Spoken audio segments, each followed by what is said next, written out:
মরণে কথা স্মরণ কি তোর নাই,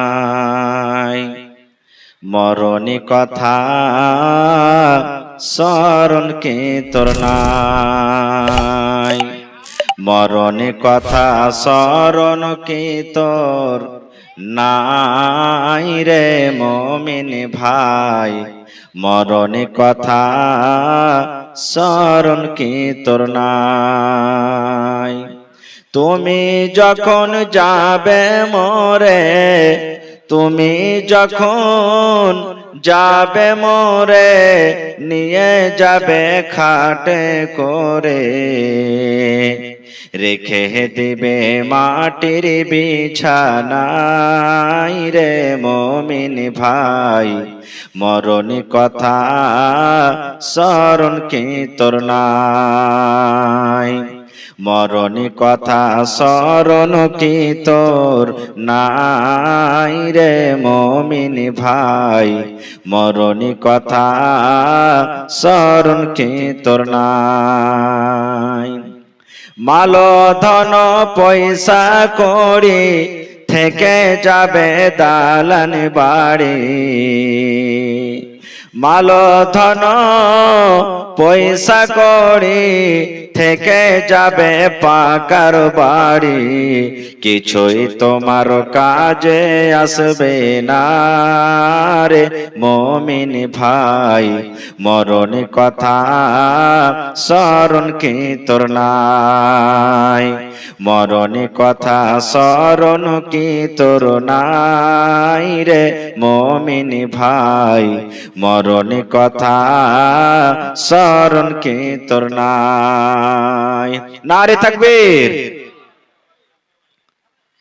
আজকে জলসার যোগ্যতম শ্রদ্ধেয় সভাপতি সাহেব, উপস্থিত উলামায়ে কেরাম, সামনে বসে থাকা ইসলাম দরদি দিন দরদি ভাই ও বাবাজিরা, পর্দানশীন মায়েরা এবং খালারা, সমস্ত তারিফ ও গুণগান সেই মহান আল্লাহ তাবারক ওয়া তাআলার জন্য, যে মহান আল্লাহ তাবারক ওয়া তাআলা আজকে আমাদেরকে নরম গরম বিছানাকে ত্যাগ করে ধ্বজাঘাট মাদ্রাসার এই জালসার পিন্ডালের তলাতে একত্রিত হয়ে বসে কিছু বলার ও শোনার তৌফিক দিয়েছেন। তাই আমরা সে আল্লাহর প্রশংসা করি। সকলেই পড়েন আলহামদুলিল্লাহ। একটু জোর করে পড়েন আলহামদুলিল্লাহ। তারপর আমাদের শেষ নবী হযরত মুহাম্মদুর রাসূলুল্লাহ পড়েন সাল্লাল্লাহু আলাইহি সাল্লামের পর অগণন দারুদ শরীফ শান্তির ধারা বর্ষিত হোক, আমিন। আল্লাহুম্মা সাল্লি আলাইহি আল্লাহুম্মা বারিক আলাইহি। বন্ধুগণ, টাইম একবারে খুব শর্ট, মাত্র আমার 1.25 ঘন্টা টাইম। তার মধ্যে আপনাদের কাছে আমি কিছু নিব আর আপনাদেরকে কিছু দেব। বেশি কথা এদিক ওদিক না বলে এক দুটা হাদিসের কথা আপনাদের সামনে রাখবো। আল্লাহ যেন আমাকে ভালোভাবে বলার, আপনাদেরকে শোনার এবং সকলকে যেন আমাদেরকে তার প্রতি আমল করার তৌফিক দেন। পড়ুন আল্লাহুম্মা আমিন। ভাই আমার, মুহাব্বত ভালোবাসা কয়েক প্রকারের আছে। মুহাব্বত ভালোবাসা কয়েক প্রকারের আছে। যেমন মা বেটার ভালোবাসা, বাপ বেটার ভালোবাসা, ভাই বোনের ভালোবাসা, বোন বোনের ভালোবাসা, ভাই ভাইয়ের ভালোবাসা, খালা খালার ভালোবাসা, এই ধরনের বিভিন্ন রকমের ভালোবাসা আছে। কিন্তু আজকে আমি আপনাদের সামনে যে ভালোবাসার কথা বলবো, আজকে আমি যেই ভালোবাসার কথা আপনাদের সামনে রাখবো, সেই ভালোবাসাটা করতে গেলে ইনশাআল্লাহ আল্লাহ তাবারক ওয়া তাআলা জান্নাত দিবেন। পড়েন ইনশাআল্লাহ। আরো জোরে পড়েন ইনশাআল্লাহ। ভাই আমার, আমি মাঝে মাঝে আপনাদেরকে এক দুটা করে প্রশ্ন করব। আমার প্রথম প্রশ্ন হলো এই যে আমরা আজকে বাড়ি ঘর নরম গরম বিছানাকে ত্যাগ করে বসে আছি। আমাদের আশা, আমাদের উদ্দেশ্য একটাই যে আমরা ভালো কাজ করব, আল্লাহকে রাজি করব, আর আল্লাহকে রাজি করে কোথায় যাব? জোরে বলেন কোথায় যাব? আরো জোরে বলেন কোথায় যাব? জান্নাতে যাব। কোন মানুষ চায় না যে আমি জাহান্নামে যাই। সকলেই আমরা নর নারী ছোট বড় যাদের জ্ঞান বুদ্ধি হয়েছে, গুনাহ করি তাও আশা আছে জান্নাতে যাব, নেকি করি তাও আশা আছে জান্নাতের ভিতরে যাব। কোন মানুষ জেনে বুঝে এটা চায় না যে আমি জাহান্নামে যাব।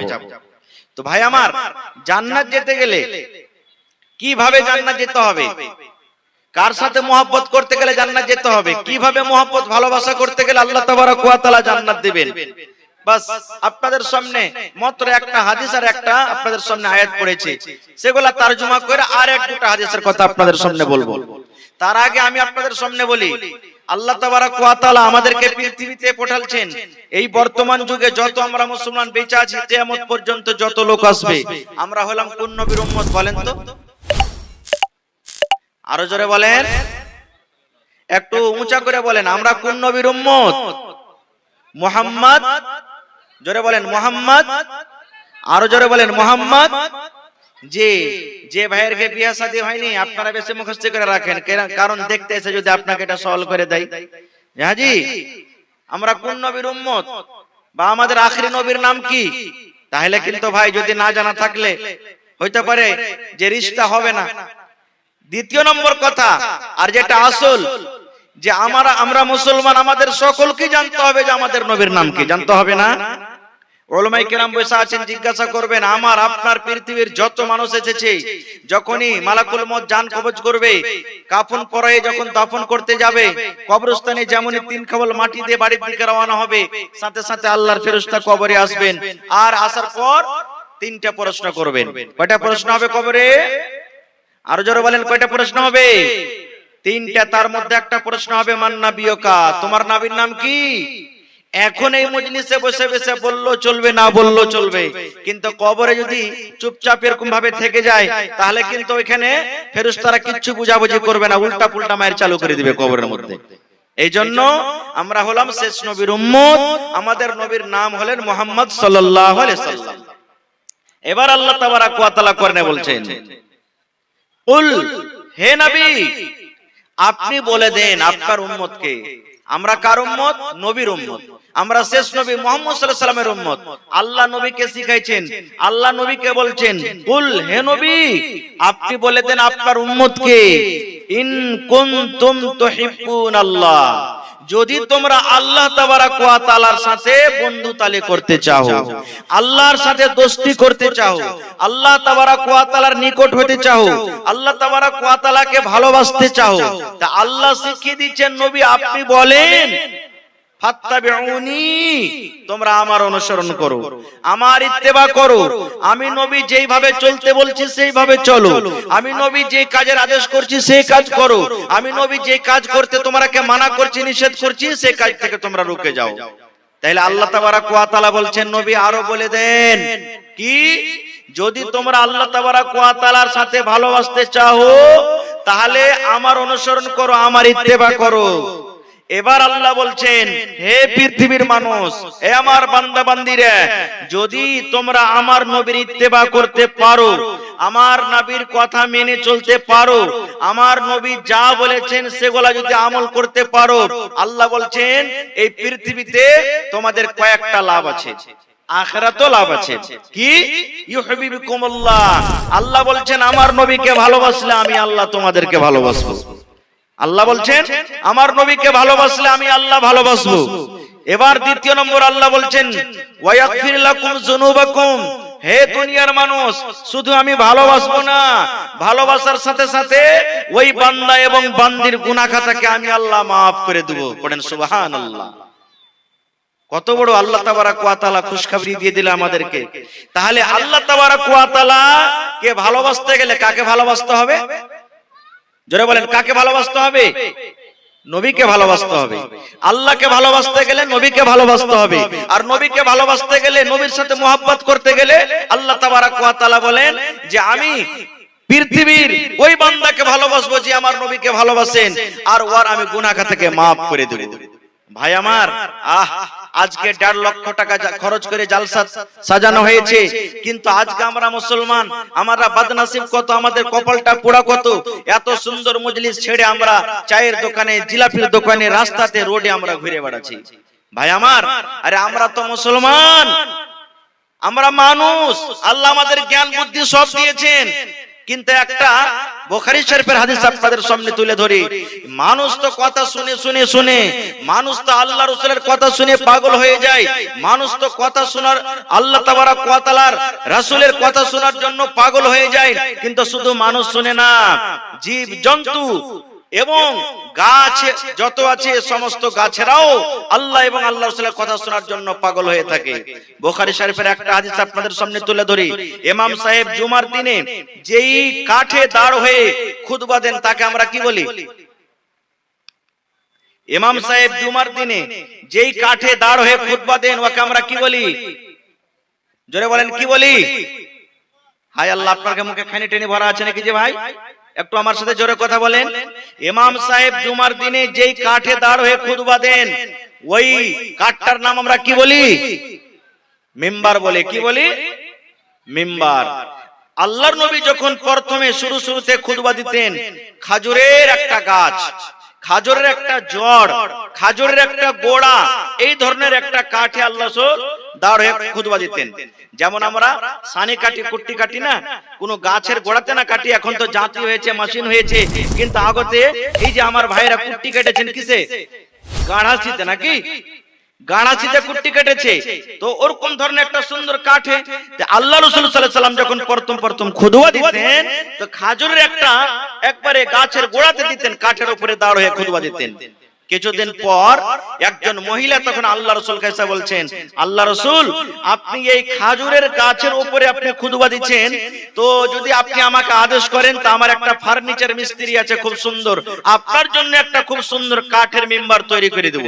আপনি আদেশ যদি করেন তা আমি কাঠের মিম্বার তৈরি করে দেব, আপনি এই গাছটাকে সাইডে রেখে দিবেন আর নতুন মিম্বারের উপরে চেপে আপনি খুতবা দিবেন। ভালো করে আদেশটা শুনবেন। রাসূল অনুমতি দিয়ে দিলেন, যাও তুমি মিম্বার তৈরি করে নিয়ে এসো। এবার কাঠের মিম্বার তৈরি হয়ে গেল, আল্লাহ রাসূল সাল্লাল্লাহু আলাইহি সাল্লামকে দিলেন।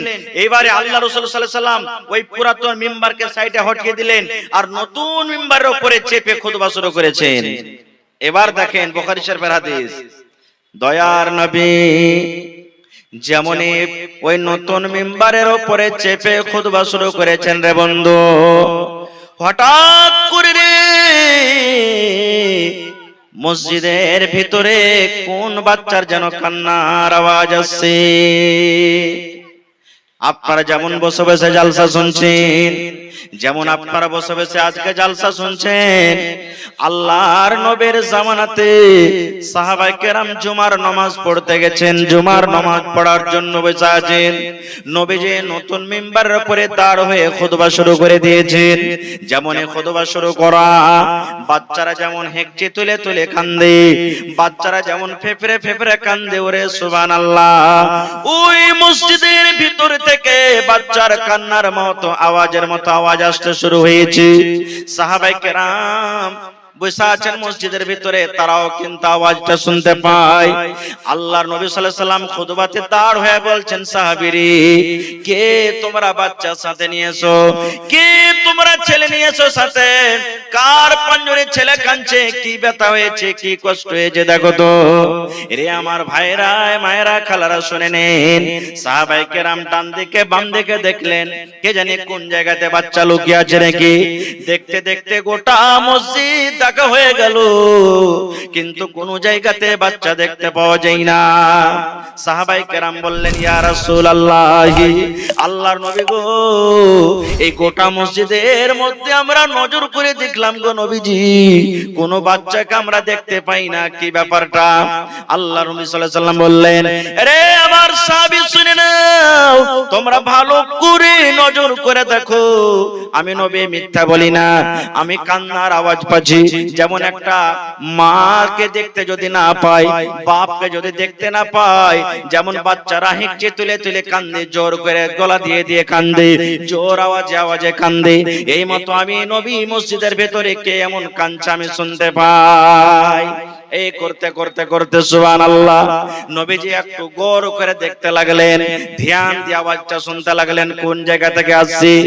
এই করতে করতে মুসলমান, ওই যে পুরাতন মিম্বার, যে মিম্বারের উপরে দাঁড় হয়ে নবীজি খুতবা দিতেন, ওই মিম্বারের কাছ থেকে, মিম্বারের ভিতর থেকে, ওই মিম্বারের পাঞ্জর থেকে, ভিতর থেকে কান্নার আওয়াজ আসছে। আল্লাহ রাসূল বললেন, সাহাবীরে, তোমরা মসজিদের ভিতরে কোনো ছেলেকে, বাচ্চাকে খুঁজে পাওনি রে বাবা? মসজিদের মধ্যে কোনো বাচ্চা কান্দে না। এই যে দেখো খাজুরের গাছ, খাজুরের গোড়া, খাজুরের কাঠ, এই পুরাতন মিম্বার, এই পুরাতন মিম্বারের ভিতর থেকে আওয়াজ আসছে। এই পুরাতন মিম্বারটা কাঁদছে, এই বাচ্চার মতো আওয়াজ আসছে তার ভিতর থেকে। নবীজি এই মিম্বার থেকে, নতুন মিম্বার থেকে নেমে গেলেন। নেমে যাওয়ার পর এবার ওই পুরাতন মিম্বার এরকম ভাবে গতরে হাত বুলায়। আপনি জানেন, আপনি যখন চলে যাবেন, এই কোলাসের মার্কেট যখন চলে যাবেন, কাঠিয়ার চলে যাবেন, আপনার বাড়িতে 5 বছর 7 বছরকার ছেলে আছে, ছেলেটা আপনার পাছা লেগে যাবে, আব্বা যে আমিও চক যাব। এবার আপনি বলবেন, বেটারে, এ আব্দুল্লাহ, আব্দুর রহমান, তুই যাস না বেটারে, তোকে নিয়ে যাব না, বেটা তুই বাড়িতে থাক। আপনি আপনার ছেলেটাকে বাজারে নিয়ে যাবেন না, আপনার ছেলেটা আপনার জন্য কানবে, হেঁকচি তুলে তুলে কানবে। আপনি 1 ঘন্টা পর যখন চক থেকে, মার্কেট থেকে বাড়িতে ঢুকলেন, আপনার ছেলেটা আগিনাতে কিংবা দুয়ারে কিংবা গলিতে দাঁড় হয়ে কাঁদছে। এবার আপনার মনটা গলে যাবে, এরে আব্দুল্লাহ, আব্দুর রহমান, তুই তো 1 ঘন্টা থেকে কাঁদছিস রে বাবা। এবার ছেলেটাকে যখন আপনি জড়িয়ে ধরবেন আর বলবেন, বাবারে চুপ চুপ চুপ, আর কাঁদিস না বাবারে, চুপ চুপ, দেখবেন আপনার ছেলেটাকে যতবার আপনি চুপ চুপ বলবেন বন্ধু, অত ছেলেটা ভেতর থেকে ফেপড়ে ফেপড়ে আরো একটি তুলে তুলে কাঁদবে। কাঁদবে না? কানবে কি কানবে না? যত বলবেন চুপ, অত কানবে। নবীজি এবার নেমে গেলেন। এবার ওই পুরাতন মিম্বারকে বলছেন, এরে মিম্বার, এরে খাজুরের লকড়ি, খাজুরের গাছ, তুমি চুপে যাও, তুমি চুপে যাও, কেন্দো না, কেন্দো না। দয়ার রাসূল বললেন, যত মিম্বার কি চুপ চুপ চুপ বলছেন নবীজি, বাচ্চারা যেমন হেঁকচে তুলে তুলে কান্দে, ওই পুরাতন মিম্বারের ভেতর থেকে, লকড়ির ভেতর থেকে, খাজুরের গাছের ভেতর থেকে আবার জোর জোর করে কান্নার আওয়াজ শুরু হয়ে গেল। সাহাবায়ে কেরাম বললেন, ইয়া রাসূলুল্লাহ, কেন এই পুরাতন মিম্বার কান্দে? তার দিলে কি ব্যথা হয়েছে? কি কারণে কাঁদছে? একটু আমরাকে বলেন। আল্লাহ রাসূল বললেন, রে পুরাতন মিম্বার, তোমার কি ব্যথা হয়েছে? কি কারণে তুমি কাঁদো? তুমি একটু দয়া করে বলো, তোমার কি দুঃখ হয়েছে? কি তুমি ব্যথা পেয়েছো? তুমি বলো তো। রে মুসলমান, এবারে পুরাতন মিম্বার আল্লাহ তাবারক ওয়া তাআলার পক্ষ থেকে তার মুখ খুলে গেল। এইবারে মিম্বারের মুখ হয়ে গেল, এই পুরাতন কাঠের মুখ খুলে গেল। এবার পুরাতন মিম্বার আল্লাহর নবীকে বললেন, ইয়া রাসূলুল্লাহ, আমি এই জন্য কান্দি নবী গো, এতদিন আপনি আমার উপরে দাঁড় হয়ে হয়ে খুতবা দিলেন, আপনি আপনার কথাগুলো আমি কাছে থেকে হয়ে হয়ে শুনতে পেলাম, আপনার কথাগুলো আমি কাছে থেকে শুনলাম। এখন আপনি আমাকে পুরাতন বলে সাইডে হটিয়ে দিয়েছেন, আপনি তো আমার উপরে দাঁড় হয়ে আর খুতবা দিবেন না, আপনার এই কদমে মুবারক তো আমার উপরে আর থাকবে না, আপনার কথাগুলো আমাকে দূর থেকে শুনতে হবে। এই জন্য কান্দে নবী গো, যে আপনার কথাগুলো আমি আর পাঞ্জর থেকে শুনতে পাবো না। আরে মুসলমান, এই হাদিসটা একটু চিন্তা ভাবনা করেন। একটা পুরাতন মিম্বার, একটা গাছ, একটা কাঠ, যার জন্য জান্নাত নাই, যার জন্য জাহান্নাম নাই, যার জন্য হিসাব হবে না, কিয়ামতের দিন আল্লাহ তাবারক ওয়া তাআলার তার হিসাব কিতাব করবেন না। ওই কাঠ, ওই খাজুরের লকড়ি যদি নবীর জন্য পাগল হয়ে থাকে, নবীর কথা শোনার জন্য পাগল হয়ে থাকে, নবীর কথা শুনতে পাই না বলে যদি তার ভেতর থেকে কান্নার আওয়াজ আসে, হায় রে আল্লাহ, আমরা মানুষ, আমাদের কিয়ামতের দিন হিসাব হবে, আমাদের জন্য জাহান্নাম জান্নাত আছে। মুসলমান বলেন, আজকে আমরাকে নবীর জন্য কতটুকু পাগল হওয়া দরকার, আজকে নবীর সাথে কতটুকু মহব্বত করা দরকার, আজকে নবীর সাথে কতটুকু ভালোবাসা দেখা দরকার। কিন্তু হায় রে আফসোস, আজকে আমরা মুসলমান মনে করছি যে আমরা শেষ নবীর উম্মত, জান্নাত যাব। কিন্তু ভাই জেনে রাখেন, আল্লাহ তাবারক ওয়া তাআলা এমনি সহজে জান্নাত দিবেন না। জান্নাত পেতে গেলে নবীর সাথে ভালোবাসা দেখাইতে হবে, তাহলে আল্লাহ তাবারক ওয়া তাআলা কিয়ামতের দিন জান্নাত দিবেন। কেমন ভালোবাসা করতে হবে? এক দুটা হাদিসের কথা আপনাদের সামনে আমি বলি। কেমন ভালোবাসা দেখাইতে হবে, কিভাবে ভালোবাসা করতে হবে। সুবহানাল্লাহ। আপনারা জানেন, শুনেছেন, না শুনে থাকলে শুনেন ভালোবাসা কি জিনিস। সাহাবায়ে কেরাম নবীর সাথে কিভাবে ভালোবাসা করতেন।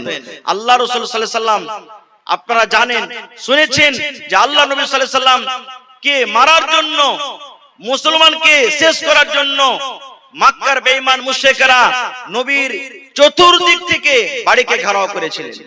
আপনারা জানেন, আমি গোটা ঘটনার দিকে যাব না, বাস শর্ট এক দুটা কথা বলবো।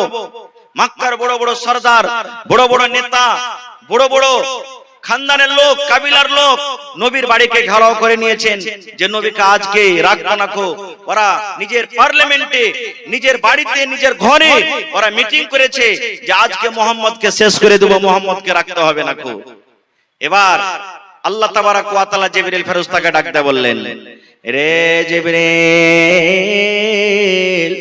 আমার নবীকে শেষ করে দিবা বলে, আমার নবীকে জীবন থেকে হারিয়ে দিবা বলে, আমার নবীকে শেষ করে দিব, দুনিয়া থেকে কতল করে দেব, দুনিয়া থেকে বিদায় করে দিব বলে মক্কার বেঈমান মুশরিকরা, মক্কার কাফেররা তারা মিটিং করেছে আমার নবীকে দুনিয়া থেকে হারিয়ে দিবে, কতল করে দিবে।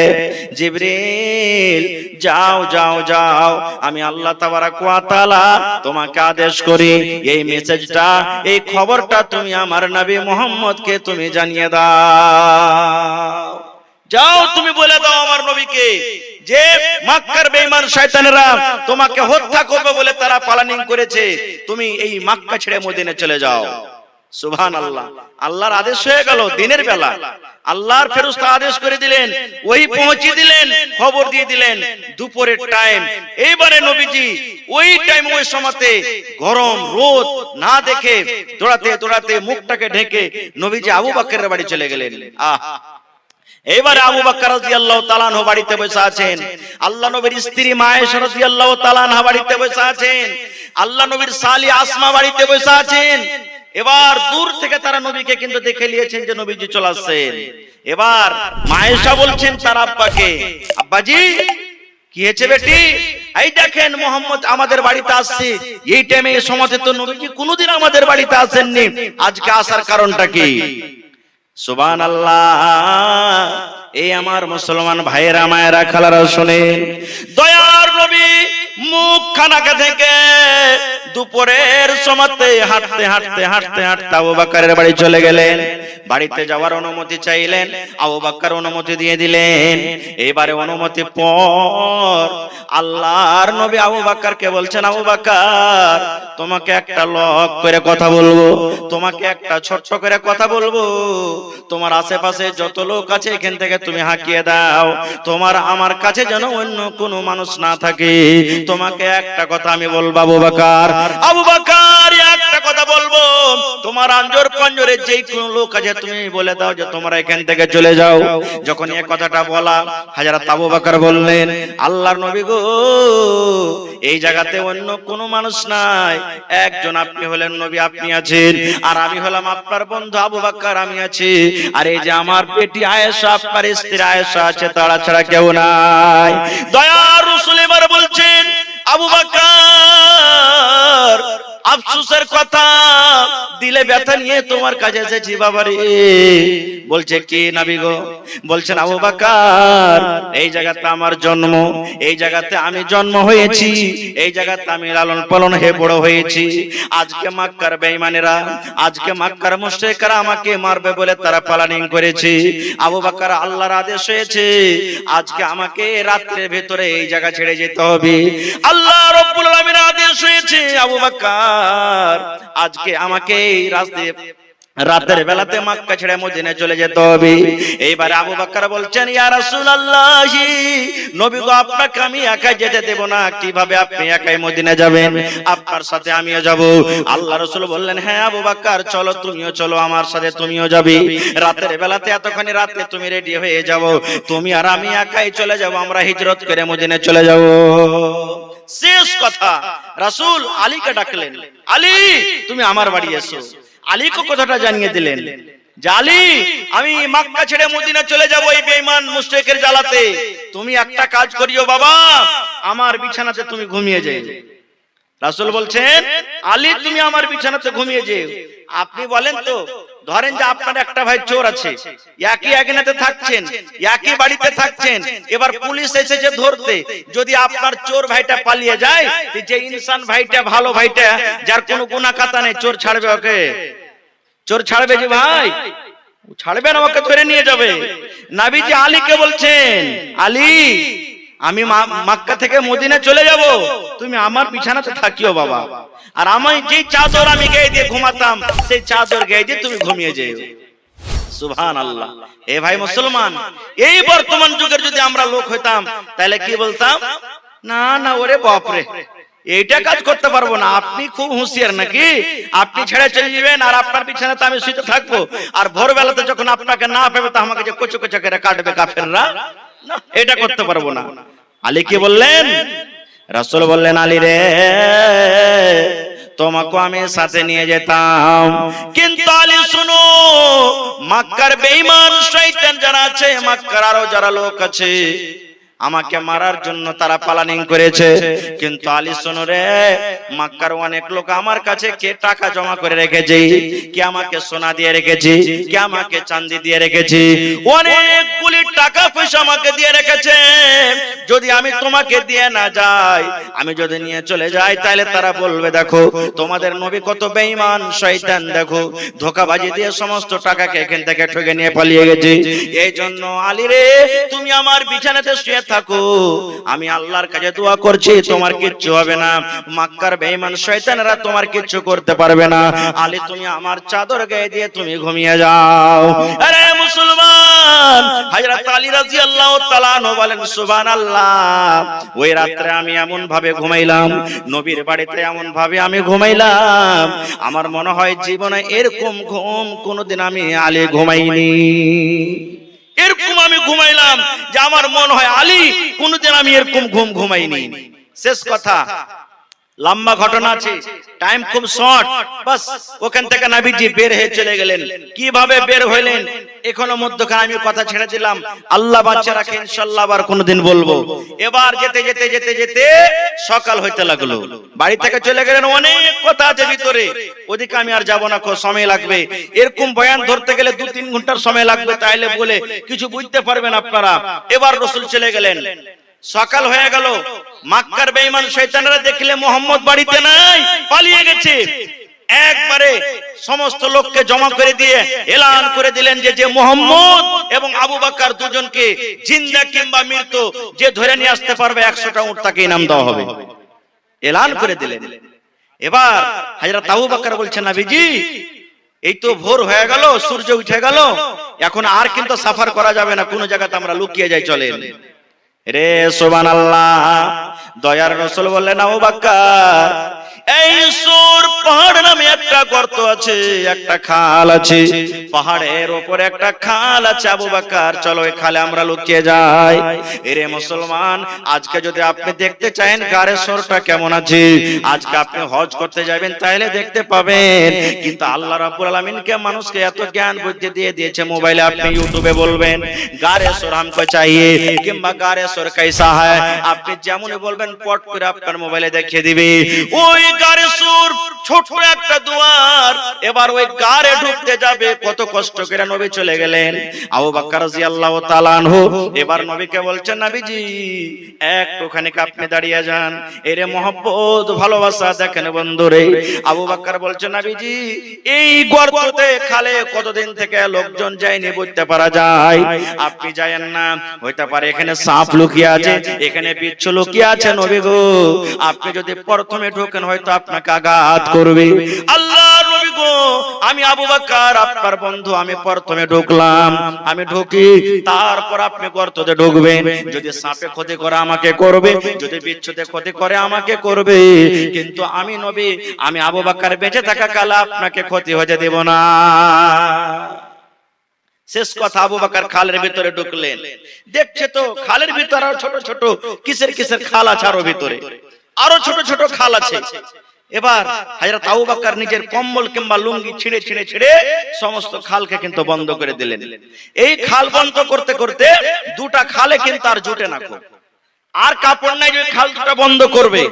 এবার হযরত আবু বকর নিজের পা দিয়ে দিলেন খালের উপর এরকম ভাবে, দুটা গর্ততে পা দিয়ে দিলেন, দিয়ে বসে গেলেন। এবার রাসূলকে বলছেন আইসেন, নবীজি ভিতরে আইসেন। নবীজি ভিতরে চলে গেলেন। রাত জাগা মানুষ, গোটা রাত হেঁটে হেঁটে যান, সফর করেন, ঘুম আসছে। এবার নবীজি মনে হয় চোখটা ভারী হয়ে গেছে, এখন ঘুমাবেন। হযরত আবু বকর নবীকে বলছেন, নবীজি এই যে আমি আবু বকর, আমি পাকে আমি রেখে দিলাম, আমার রানের উপরে মাথা দিয়ে, পায়ের উপরে মাথা দিয়ে বালিশ করে আপনি ঘুমিয়ে যান, আমি জেগে থাকছি। রে সুবহানাল্লাহ, রে আমার এলাকার মায়েরা, খালারা, ভাইয়েরা শুনেন, হায় রে আল্লাহ, ওই গর্ততে কি ছিল, সাপ ছিল কি বিচ্ছু ছিল আল্লাহ জানে। যেমনই দয়ার নবী ঘুমিয়ে গেছেন, মনে হয় ওই গর্তের মধ্যে সাপ কিংবা বিচ্ছু ছিল। দেখছে ওই খালটা বন্ধ আছে, এদিকে এই গর্ত বন্ধ আছে, ওদিকে ওই গর্ত বন্ধ আছে, কিন্তু কোন গর্ত দিয়ে পাস করতে পারে না। এই করতে করতে করতে যেই জায়গাতে আবু বকর রাদিয়াল্লাহু তাআলা আনহু পা দিয়ে রেখেছেন, বন্ধুরে আমার, রাগের জ্বালাতে ওই বিষাক্ত সাপ কিংবা বিচ্ছু এমন করে আবু বকরের পায়ে কামড় দিলেন, এমন জোর করে আবু বকরের পায়ে কামড় দিলেন, সঙ্গে সঙ্গে হযরত আবু বকর বিষে কাতর হয়ে গেলেন। দয়ার নবী ঘুমিয়ে গেছে, হযরত আবু বকর আস্তে আস্তে আস্তে শরীরে বিষ চড়তে চড়তে চড়তে বিষ চড়ে গেল। এইবারে আবু বকর রাদিয়াল্লাহু তাআলা নবী সেঞ্জাল, কিন্তু নবীকে জাগান না। আহারে আমার দয়ার নবী গোটা রাত জেগে আছে, আমি কেমন করে নবীকে জাগাবো? আমার নবী জেগে যায়, আর রাগের কারণে যদি আমার জন্য বদদুয়া করে দেয়, আমি ধ্বংস হয়ে যাব, বরবাদ হয়ে যাব। না না না, আমি আমার নবীকে জাগাইতে পারবো না। আমার জান চলে যাক, আমি আবু বকর দুনিয়া থেকে চলে যাব, আমি দুনিয়া থেকে শেষ হয়ে যাব, কিন্তু আমার নবীকে আমি জাগাইতে পারবো না। এই করতে করতে মুসলমান আবু বকর রাদিয়াল্লাহু তাআলা চোখ দিয়ে পানি ঝরতে শুরু হয়েছে বিষের কারণে। পানি ঝরতে ঝরতে নবীর গায়ে যেমন এক দু ফোঁটা পড়ে যাওয়া, চট করে নবী আমার জেগে গেলেন। জেগে যাওয়া পর এবারে নবীজি আবু বকরকে বলছেন, আবু বকর কি ব্যাপার, তুমি কাঁদো কেন? তোমার চোখে কেন পানি দেখে? আবু বকর তোমার স্ত্রীকে বলে মনে পড়েছে, তোমার ছেলে মেয়ে মনে করেছে নাকি? আবু বকর তোমার বাড়ি ঘর বলে মনে পড়েছে নাকি? আবু বকর তুমি আজকে কাঁদছো, তোমার চোখে কেন পানি দেখি বলো তো? বললেন, ইয়া রাসূলুল্লাহ, আল্লাহ রাসূল গো, আপনার জন্য আমি জান মাল সব হাজির করে দিয়েছি নবী গো, আপনার জন্য সব কিছু আমি কুরবানি করে দিয়েছি। দয়ার নবী গো, আমার বাড়ি করে মনে পড়েনি, আমার ছেলে মেয়ে বলে মনে পড়েনি গো দয়ার নবী। রাসূল বলছেন, তাইলে তুমি কাঁদো কেন, তোমার চোখে কেন পানি?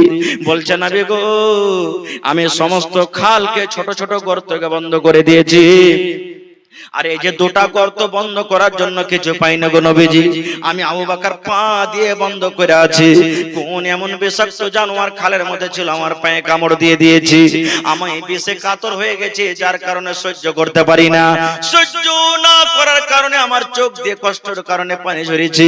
আল্লাহ রাসূল বলেন, আবু বকর তুমি কেন আগে কথাটা আমাকে বলনি? আবু বকর বললেন, নবীজি আপনি গোটা রাত আপনি কত কষ্ট করেছেন, গোটা রাত সফর করে এসেছেন, আমি ভালো ভাবলাম না যে আপনাকে আমি জাগিয়ে দিই। দয়ার নবী ওরে সুবহানাল্লাহ, যেমন কথাটা বলা, মুখ থেকে একটু থুতু নিলেন, আর মুখ থেকে থুতে লওয়ার পর যে জায়গাতে বিষাক্ত জানোয়ার কামড় দিয়েছে, এইভাবে একটু থুতু নিয়ে যেমনই নাগিয়ে দেওয়া, সঙ্গে সঙ্গে হযরত আবু বকর রাদিয়াল্লাহু তাআলা আনহু ভালো হয়ে গেলেন। নারে তাকবীর, সুবহানাল্লাহ। হয়নি, হবে না, হতে পারে না, আমার নবীর সাথে কারো তুলনা, হায়রে তুলনা তো দূরের কথা, ছায়াও মিলে না। হয়নি, হবে না, হতে পারে না, আমার নবীর সাথে কারো তুলনা। সকল নবী রাসূল ছিলেন আল্লাহর দিওয়ানা, দো নয়নে দেখব খোদা ছিল তামান্না। আরে মোর নবীকে ডেকে নিলেন, আরে মোর নবীকে ডেকে নিলেন, দেখবে রব্বানা। হয়নি, হবে না, হতে পারে না, আমার নবীর সাথে কারো তুলনা। নারে তাকবীর। এরকম অনেক ঘটনা আছে, টাইম শেষ হয়ে আসছে, ঘটনার দিকে আমি আর যাব না। আর একটা হাদিস শুনেন। আপনারা বলবেন, হাজী মাওলানা এই যে জালসা লাগে দান চাইছেন, তো দান চাওয়ার কি হাদিস আছে? দান নেওয়ার কি হাদিস আছে? আল্লাহ রাসূল সাল্লাল্লাহু আলাইহি সাল্লামের জামানাতে নবীজি একদিন বললেন দান করো। রাসূল বললেন কি? দান করো, সাদকা করো, তোমরা দান করো। সুবহানাল্লাহ। এইবারে নবীর কথা শুনে হযরত উমর ফারুক রাদিয়াল্লাহু তাআলা আনহু মনে মনে হাসছেন আর বলছেন আবু বকরকে জীবনে কোনোদিন দান করে জিততে পারিনি, আজ আবু বকরকে দান করে জিতবো। হযরত উমর বাড়ি চলে গেলেন। বাড়িতে যাওয়ার পর কলম খাতা নিয়ে বসলেন, মালকে দুই ভাগ করলেন। দুই ভাগ করার পর এক ভাগ মাল বাড়িতে রাখলেন, এক ভাগ মাল আল্লাহ নবী সাল্লাল্লাহু আলাইহি সাল্লামের সামনে হাজির করে দিলেন। দুই ভাগ মালে এক ভাগ বাড়িতে রাখলেন, এক ভাগ হাজির করে দিলেন। হযরত আবু বকর চলে গেলেন বাড়িতে। বাড়িতে যাওয়ার পর বিবিকে বলছেন, বিবি আল্লাহর নবী বলেছেন দান করো। হযরত উসমান অমুক অমুক জিনিস দান করলেন, আব্দুর রহমান বিন আওফ দান করলেন, হযরত উমর ফারুক মালকে দুই ভাগ করে এক ভাগ বাড়িতে রাখলেন, এক ভাগ দান করলেন। বিবি রে, বাড়িতে কিছু আছে যে আল্লাহ রাসূলের সামনে আমি নিয়ে যে হাজির করব? ওরে সুবহানাল্লাহ। হযরত আবু বকর রাদিয়াল্লাহু তাআলা আনহুর বিবি বাড়ি থেকে মুসলমান 1.5 কিলো মতো যাও কিংবা যাওয়ের আটা নিয়েছে স্বামীর হাতে তুলে দিলেন আর বললেন, স্বামী গো, এই 1 মতো আটা বাড়িতে আছে, 1 মতো 2.5 কেজি মতো যাও বাড়িতে আছে, তাছাড়া আমাদের বাড়িতে আর কোনো সামান নাই। হযরত আবু বকর আহারে মনে মনে চিন্তা করতে লাগলেন, আল্লাহ, উমর ফারুক বাড়িতে যা সম্পদ ছিল, মাল ছিল, দুই ভাগ করে এক ভাগ হাজির করে দিলেন। আব্দুর রহমান বিন আওফ ওরে সুবহানাল্লাহ 1000 কিলো খেজুর দান করে দিলেন। হযরত উসমান গানি 200 উট, 700 ঘোড়া, 29.5 কিলো চাঁদে 5.5 কিলো সোনা দান করে দিলেন। আর আমি আবু বকর সামান্য এই 2.5 কেজি মতো যাও কিংবা যাওয়ের আটা নিয়ে কেমন করে নবীর দরবারে যাব? না না, কাউকে জানতে দেব না যে আমি আবু বকর কত দান করেছি। হযরত আবু বকর রাদিয়াল্লাহু তাআলা আনহু ওই 100 আটা কিংবা যাও কি কম্বল দিয়ে চাদর দিয়ে বুকের সাথে ঢেকে নিলেন আর ঢেকে নেওয়ার পর কাউকে জানালেন না, ঢেড়িতে ঢেলে দিলেন। এইবারে নবীজি হাজিরি শুরু করে দিলেন। আব্দুর রহমান তুমি কি দান করেছো? নবীজি আমি